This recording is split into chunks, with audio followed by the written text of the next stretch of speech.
Bonjour à tous et bienvenue dans cette nouvelle édition du journal de Cluster News. Au sommaire, à Paris, l'évacuation de la place de la République ce matin. Les manifestants du mouvement Nuit debout sont partis, mais le rassemblement va reprendre ce soir au même endroit.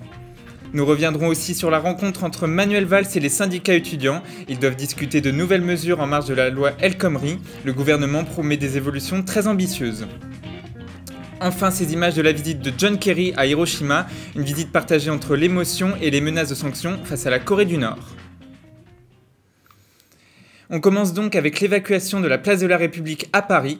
Les forces de l'ordre sont intervenues à 5h30 ce matin. Elles ont évacué la centaine de personnes qui se trouvaient là pour le mouvement Nuit debout et toutes les structures. L'intervention s'est déroulée sans incident, elle fait suite à l'expiration de la demande de manifestation pour le mouvement. Mais cela ne signifie pas la fin de cette vague de protestation. Une nouvelle demande de manifestation a été déposée auprès de la mairie de Paris. Nuit debout devrait donc reprendre ce soir, toujours place de la République. Il y aura donc un 12e jour de contestation contre la loi travail. Toujours au sujet de la loi travail, Manuel Valls a décidé de prendre les devants. Pour tenter de calmer la grogne, le Premier ministre a reçu 8 syndicats lycéens et étudiants ce matin à Matignon.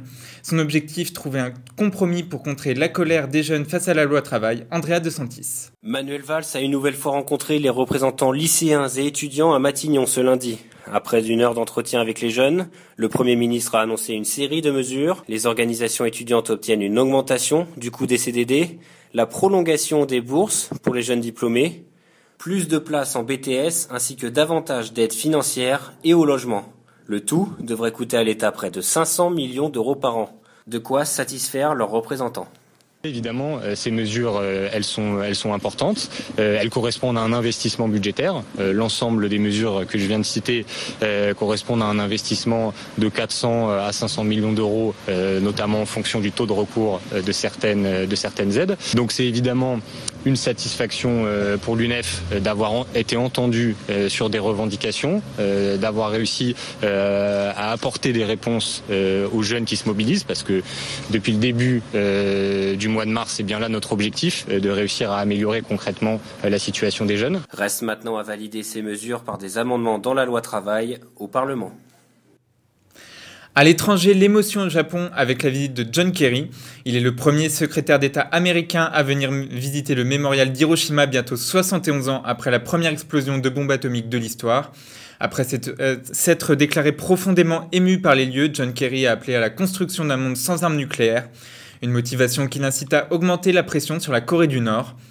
À 6 semaines de la réunion du G7 à Shima, toujours au Japon, la question du risque que représente l'armement nucléaire devrait être largement abordée.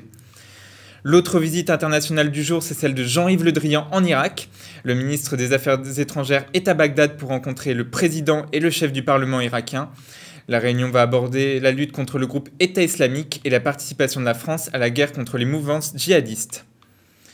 Dans le reste de l'actualité internationale, un impressionnant tremblement de terre en Afghanistan, la suite des primaires aux États-Unis et les élections présidentielles au Pérou. On voit ça en images avec Andrea De Santis. Un puissant tremblement de terre a secoué ce dimanche plusieurs pays d'Asie, dont le Pakistan et l'Afghanistan. D'une magnitude de 6,8, le séisme a causé la mort d'une personne au Pakistan, ainsi que près de 50 blessés dans la région. Les ondes ont été ressenties jusqu'en Chine. Keiko Fujimori est arrivée en tête du premier tour de l'élection présidentielle péruvienne ce dimanche. La candidate de droite a remporté 38% des suffrages, d'après les premiers résultats. Fille de l'ancien président Alberto Fujimori, qui purge une peine de 25 ans de prison pour avoir commandité des massacres, son héritage controversé n'aura pourtant pas fait pencher la balance en faveur de ses adversaires. Second tour prévu le 5 juin prochain. Bernie Sanders a prolongé ce week-end sa série de victoires dans les primaires démocrates. Le sénateur socialiste a battu Hillary Clinton dans le Wyoming avec 56% des suffrages. C'est sa 7e victoire d'affilée face à sa rivale en 8 rencontres. Prochain rendez-vous le 19 avril pour des primaires dans l'État de New York.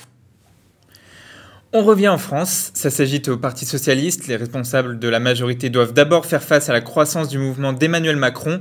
D'après le ministre de l'économie, En Marche compte déjà 13 000 adhérents. Alors que dans le même temps, le Conseil national du parti a dit oui à une primaire de la gauche, un principe qui met en grand danger François Hollande. D'après un sondage IFOP, 4 Français sur 5 espèrent qu'il ne se présentera pas aux élections présidentielles de 2017. Chez les sympathisants de gauche, ce chiffre est déjà de 53%. Sa position pourrait donc être précaire en cas de primaire socialiste. On passe à l'actualité du campus Cluster. Mercredi soir, l'IICP fait grimper la température avec une nouvelle conférence sur le thème « Qu'est-ce que le numérique a changé au sexe ?» Un débat organisé par les étudiants de MBA de l'IICP avec plusieurs professionnels. On retrouvera Ghislain Faribault, vice-président du groupe Marc Dorcel, Catherine Demangeau, psychothérapeute de couple, ou encore Adeline Anfray, rédactrice en chef du magazine Wild, devenu un réseau social destiné aux couples. On parle sport maintenant. Andrea De Santis nous explique tout ça. Marseille n'avance toujours pas. Auteur d'un bien triste 0-0 au Vélodrome hier soir face à Bordeaux, les hommes de Mitchell restent dans la crise. Un résultat qui a soulevé la colère des supporters. Des incidents ont éclaté en tribune pendant et après la rencontre. Les forces de l'ordre ont procédé à 5 interpellations. Côté sportif, l'OM reste à la 14e place, 6 points seulement devant le premier relégable. Bordeaux est lui 12e. Le RC Toulon à la trappe. Le triple champion d'Europe a été battu de peu hier après-midi en quart de finale de la Champions Cup. Leur bourreau, le Racing Métro. Les Racingmen s'offrent une place en demi-finale en s'imposant à la dernière minute. Résultat 19-16. Les coéquipiers de Dan Carter affronteront Leicester le 24 avril pour une place en finale. Surprise à Augusta, l'anglais Danny Willett remporte le premier Masters de sa carrière. À 28 ans et avec un total de -5, il devance Lee Westwood et le favori Jordan Spieth de 3 coups. Au terme d'une dernière journée à rebondissement, Spieth a totalement perdu ses moyens. Willett en profite donc pour être le premier vainqueur européen du tournoi des maîtres depuis José María Olazabal en 1999. C'est la fin de ce journal, merci de nous avoir suivis. Vous pouvez nous retrouver sur notre site internet clusternews.fr ou sur les réseaux sociaux Facebook et Twitter @clusternewsfr. Prochain rendez-vous avec l'actualité demain à 16h. Très bonne soirée.